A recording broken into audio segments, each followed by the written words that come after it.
I'm Jeremy. Today is day 214 of reading. Today I'm reading Harry Potter and the Goblet of Fire. Let's get started. We're on page 59. It's not as though they haven't got brains, she continued irritably, taking the saucepan over to the stove and lighting it with the further poke of her wand. But they're wasting them, and unless they pull themselves together soon, they'll be in real trouble. I've had more owls from Hogwarts about them than the rest put together. If they carry on the way they're going, they'll end up in front of the improper use of magic office. Mrs. Weasley jabbed her wand at the cutlery jar, which shot open. Harry and Ron both jumped out of the way as several knives soared out of it, flew across the kitchen, and began chopping the potatoes, which had just been tipped back into the sink by the dustpan. I don't know what went wrong with them, said Mrs. Weasley, putting down her wand and starting to pull out still more saucepan. It's been the same for years, one thing after another, and they won't listen to, oh, not again! She had picked up her wand from the table, and it had emitted a loud squeak and turned into a giant rubber mouse. One of their fake wands again, she shouted. How many times have I told them to not leave them lying around? She grabbed her real wand and turned around to find that the sauce in the stove was smoking. Come on, Ron said hurriedly to Harry, seizing a handful of cutlery from the open drawer. Let's go help Bill and Charlie. They left Mrs. Weasley and headed out the back door into the yard. They had only gone a few paces when Hermione's bandy-legged ginger cat, Crookshanks, came pelting out of the garden, bottle-brushed tail held high in the air, chasing what looked like a muddy potato on legs. Harry recognized it instantly as a gnome, barely 10 inches high. Its horny little feet pattered very fast as it sprinted across the yard and dived headlong into one of the Wellington boots that lay scattered around the door. Harry could hear the gnome giggling madly as Crookshanks inserted a paw into the boot, trying to reach it. Meanwhile, a very loud crashing noise was coming from the other side of the house. The source of the commotion was revealed as they entered the garden, and saw that Bill and Charlie both had their wands out, and were making two battered old tables fly high above the lawn, smashing into each other, attempting to knock the others out of the air. Fred and George were cheering, Ginny was laughing, and Hermione was hovering near the hedge, apparently torn between amusement and anxiety. Bill's table caught Charlie's with a huge bang and knocked one of its legs off. There was a clatter from overhead, and they all looked up to see Percy's head poking out of a window on the second floor. Will you keep it down? He bellowed. Sorry, Percy, said Bill, grinning. How are the cauldron bottoms coming in on? Very badly, said Percy peevishly, and he slammed the window shut. Chuckling, Bill and Charlie directed the table safely onto the grass, end to end, and then, with a flick of his wand, Bill reattached the table leg and conjured tablecloths from nowhere. By 7 o'clock, the two tables were groaning under dishes of Mrs. Weasley's excellent cooking, and the 9 Weasleys, Harry and Hermione, were settling themselves to eat beneath a clear, deep blue sky. To somebody who had been living on meals on increasingly stale cake all summer, this was paradise. And at first, Harry listened rather than talked as he helped himself to chicken and ham pie, boiled potatoes, and salad. At the far end of the table, Percy was telling his father about his report on cauldron bottoms. I told Mrs. Crouch that I'll have it ready by Tuesday, Percy was saying pompously.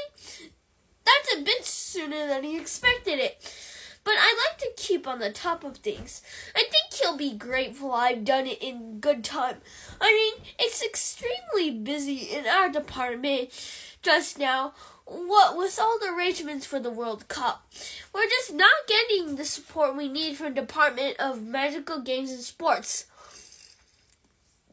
Ludo Bagman. I like Ludo, said Mr. Weasley mildly. He was the one who got us such good tickets for the cup. I did him a bit of a favor. His brother, Otto, got into a spot of trouble. A lawnmower with unnatural powers. I smoothed the whole thing over. Oh, Bagman's likable enough, of course, said Percy dismissively. But how he ever got to be head of the department when I compare him to Mr. Crouch? I can't see Mr. Crouch losing a member of our department and not trying to find out what's happened to them. You realize Bertha Jorkins has been missing for over a month now? Went on holiday to Albania and never came back. Yes, I was asking Ludo about that, said Mr. Weasley, frowning. He says Bertha's gotten lost plenty of times before now. Though I must say, if it was someone in my department, I'd be worried. Oh, Bertha's hopeless, all right, said Percy. I heard she's been shunted from department to department for years. Much more trouble than she's worth. All the same, Bagman ought to be trying to find her. Mr. Crouch has been taking a personal interest. She worked in our department at one time, you know, and I think Mr. Crouch was quite fond of her. But Bagman keeps just laughing and saying she probably misread the map and ended up in Australia instead of Albania. Percy heaved an impressive sigh and took a deep swig of elderflower wine. We've got quite enough on our plate at the Department of International Magical Cooperation without trying to find the members of other departments, too. As you know, we've got another big event to organize right after the World Cup.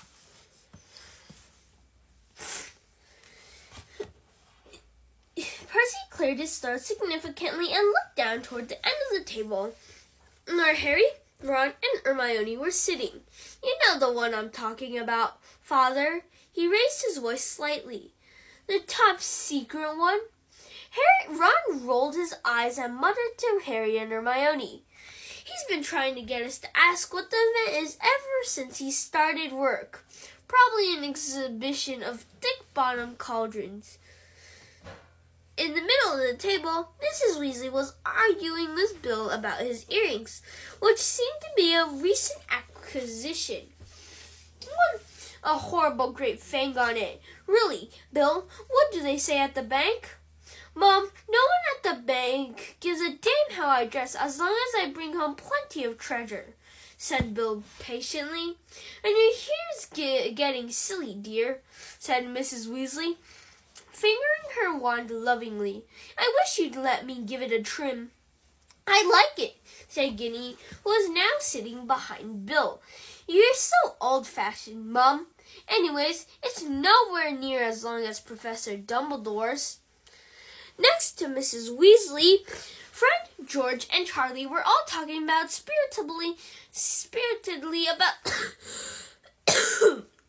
the World Cup. It's got to be Ireland, said Charlie thickly, through a mouthful of potato.